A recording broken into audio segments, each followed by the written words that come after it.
دفاع کی دنیا میں نیا دھماکہ۔ پاکستان کی فوج نے ایک ایسا میزائل منظر عام پر لایا ہے جس نے خطے کے دفاعی توازن کو ہلا کر رکھ دیا ہے۔ 30 ستمبر کو آرمی راکٹ فورس کمانڈ نے تربیتی لانچ کے ذریعے نئی شمولیت والا فتح 4 زمین سے چلنے والا کریوز میزائل آزمایا۔ ایک طاقتور، درست اور تکاتیاتی حد تک خطرناک ہتھیار۔ اس میزائل کو باضابطہ طور پر 12 اگست 2025 کو متعارف کرایا گیا تھا اور اس کے افسرہ خصوصیات نے ہرنگاہ کو چونکا دیا۔ 750 کلومیٹر کی رینج، کروئز رفتار تقریباً ماک 0.7، وار ہیڈ کا وزن 330 کلوگرام، مکمل وزن 1530 کلوگرام، کم از کم پرواز کی بلندی 50 میٹر اور حیران کن حد تک درستگی 5 میٹر کے اندر۔ CEP circular error probable. فتح 4 در حقیقت بابو سیریز کی ٹیکنالوجی سے تراشا گیا ایک جدید GLCM ہے، یعنی وہی طیارہ بننے والے کریوز نظام جس نے پہلے جوہری بازداریت کے دائرے میں اہم کردار ادا کیا، مگر اب یہ لائن تولیدی ہتھیار روایتی زمینی اہداف کے لیے تبدیل کر کے ایک نیا اور خوفناک چہرہ دکھا رہی ہے۔ میں ہوں آپ کی ہوسٹ اور ڈیفنس انالسٹ ایرا خان، اور یہ ہے شفاقت علی کی پیشکش گلوبل ڈیفنس سیکرٹس۔ پاکستان نے پچھلے برسوں میں بابور کے روایتی جوہری استعمال کو بدل کر بحری اور زمینی حملوں کے لیے مختلف شکلیں دی ہیں۔ حربہ اور حربہ NG جیسی قسمیں اسی ریویژن کی مثالیں ہیں، اور فتح 4 اسی تسلسل کا ایک بڑا قدم ہے۔ یہ سلسلہ صرف ایک واحد میزائل نہیں، فتح خاندان میں مختلف پلیٹ فارمز شامل ہیں۔ فتح 1 ایک 301 ملی میٹر رہنمائی شدہ MLRS جس کی رینج 140 کلومیٹر ہے۔ فتح 2 ایک 600 ملی میٹر بیلسٹک نظام جس کی حد 400 کلومیٹر بتائی جاتی ہے، اور فتح 4 وہ GLCM ہے جو اب 750 کلومیٹر تک حملہ کر سکتا ہے۔ ایک فتح 3 بھی پہلے تصور کیا گیا تھا جس کی متوقع رینج 450 کلومیٹر تھی، مگر ابھی تک اسے باضابطہ طور پر سامنے نہیں لایا گیا۔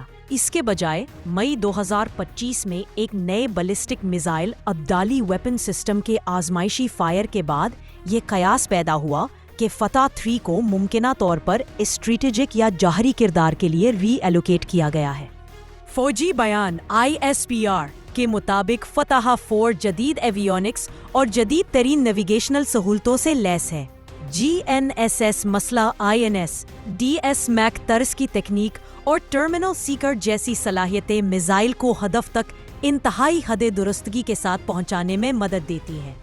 عمومی بیانات میں اس کی رفتار، وزن اور CEP جیسی تکنیکی تفصیلات واضح کی گئی ہیں، جو بتاتی ہے کہ یہ میزائل مخصوص اور حساس زمینی اہداف کو کم بلندی پر بڑے فاصلے سے مستقل مزاجی کے ساتھ نشانہ بنا سکتا ہے۔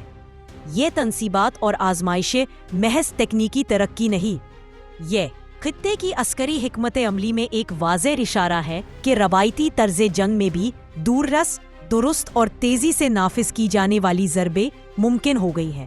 فتح 4 جیسی صلاحیتیں دشمن پوزیشنوں، اہم انفراسٹرکچر اور لگژری ٹھکانے تک محدود نہیں رہتی۔ اس کا وجود دشمن کو طویل فاصلے سے نسبتاً کم رد عمل وقت میں مؤثر طور پر نشانہ بنانے کی صلاحیت فراہم کرتا ہے۔ خلاصہ یہ کہ فتح 4 لڑائی کے نقشے کو بدلنے کے لیے تیار ایک جدید، طاقتور اور خطرناک نظام ہے، ایک ایسا ہتھیار جو دشمن کے ذہن میں خدشہ اور دفاعی منصوبہ بندی میں بھرپور تبدیلی لا سکتا ہے۔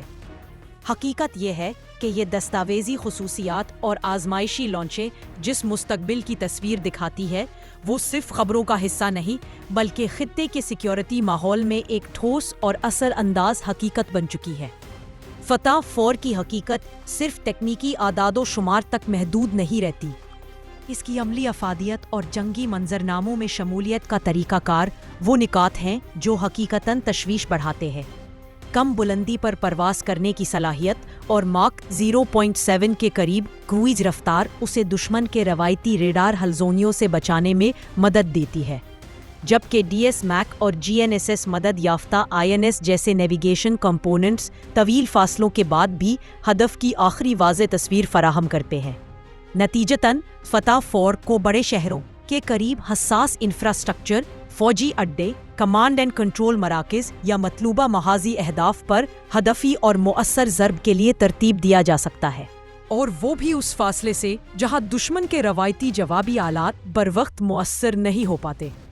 دفاعی حکمت عملی کے نقطۂ نظر سے اس کا مطلب یہ ہے کہ دشمن کو نہ صرف اپنی فضائی دفاعی ٹیکنالوجی کو بہتر کرنا پڑے گا، بلکہ وہ اپنے آپریشنل پلانز، لاجسٹکس لائنز اور اہم تنصیبات کی جغرافیائی تشکیل نو پر بھی غور کرے گا۔ کم از کم پرواز کی بلندی 50 میٹر جیسی خصوصیات ایسے اہداف کے خلاف شواہد فراہم کرتی رہیں جو سطحی شیلڈنگ اور روایتی نگرانی کے سائے میں چھپ کر بھی خطرے میں آ سکتے ہیں۔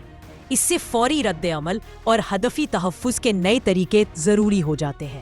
مہارت اور نفاذ کے لحاظ سے فتح 4 کا بابر وراثت سے تعلق اس بات کی دلیل ہے کہ پاکستان نے جوہری صلاحیتوں سے حاصل شدہ کریوس ٹیکنالوجی کو روایتی ضرب کے لیے قابل اطلاق بنایا ہے، یعنی وہ ٹیکنالوجیکل بنیادیں جو پہلے مخصوص سیاسی اور اسٹریٹجک مقاصد کے لیے تھی، اب روزمرہ کے آپریشنل منظرناموں میں بھی دخل دیتی ہے۔ یہ تبدیلی حکمت عمل میں لچک دیتی ہے، مگر ساتھ ہی خطرات اور غلط فہمیوں، اشتباہات، مس کیلکولیشن کے امکانات بھی بڑھا دیتی ہے، خاص طور پر جب ایک ہی خاندانی ٹیکنالوجی کے اندر مختلف نوعیت کے ہتھیار دستیاب ہوں۔ اس طرح کے نظام کے عملی نفاذ میں تربیت، کمانڈ اوزار اور نشانہ شناسی کا ملاپ فیصلہ کن ہوگا۔ درست ہدفی ڈیٹا، بروقت اپ ڈیٹس اور امن و امان کے قوانین کے درمیان توازن رکھنا لازمی ہے، ورنہ ایک روایتی آپریشن بھی غیر متوقع سیاسی یا عسکری رد عمل کو جنم دے سکتا ہے۔ خطے کے عسکری توازن، بحری و فضائی رسائی اور کمانڈ کنٹرول نیٹ ورکس پر فتح جیسی صلاحیتیں ایک نیا دباؤ ڈالتی ہیں، دباؤ جو دفاعی پالیسی سازوں اور فوجی حکام دونوں کے لیے واضح طور پر چیلنجنگ ہو۔ فتح 4 کی موجودگی محض ایک جنگی اثاثہ نہیں بلکہ ایک سیاسی اشارہ بھی ہے۔ اس سے خطے میں عسکری مذاکرات اور اعتماد سازی کی ضرورت مزید نمایاں ہو جاتی ہے۔ یہ نظام بڑی حد تک آپریشنل خود مختاری دیتا ہے، مگر غلط فہمی یا اطلاعاتی خلل کی صورت میں اشتعال کی راہیں بھی تیز کر دیتا ہے۔ دفاعی تیاریاں، سرحدی نگرانی اور خفیہ معلومات کے تبادلے میں اضافہ اب لازمی ہوگا تاکہ غلط وقت پر غلط رد عمل سے بچا جا سکے۔ آخر کار یہ میزائل نہ صرف میدان جنگ کا کردار بدلتا ہے بلکہ معاہدات، خطی توازن اور سیاسی دباؤ کے نئے معیارات بھی قائم کرتا ہے۔ آخر میں واضح رہے کہ فتح 4 کی آزمائش اور شمولیت ایک تکنیکی پیش رفت ہے جس کے اثرات صرف میزائل کی حدود یا درستگی تک محدود نہیں۔ اس کا اصل اثر حکمت عملی، جوابی صلاحیتوں اور خطے میں مستقبل کے تصادم کے طریقہ کار پر پڑے گا۔ حقیقت یہی ہے کہ جب دور رس، درست اور کم بلندی پر کام کرنے والے GNCM معمول کی فوجی سالمیت میں شامل ہو جاتے ہیں تو امن و استحکام کی نئی تشکیلات، خطرات کی نئی سطح اور دفاعی سوچ کی اثر نو تشکیل ناگزیر ہو جاتی ہے۔ میں ہوں آپ کی ہوسٹ اور ڈیفنس انالسٹ ایرا خان، اور یہ ہے شفاقت علی کی پیشکش global defence secrets. For more defense information, subscribe Global Defense Secrets and our second channel, Defense Secrets 360. Press the bell icon.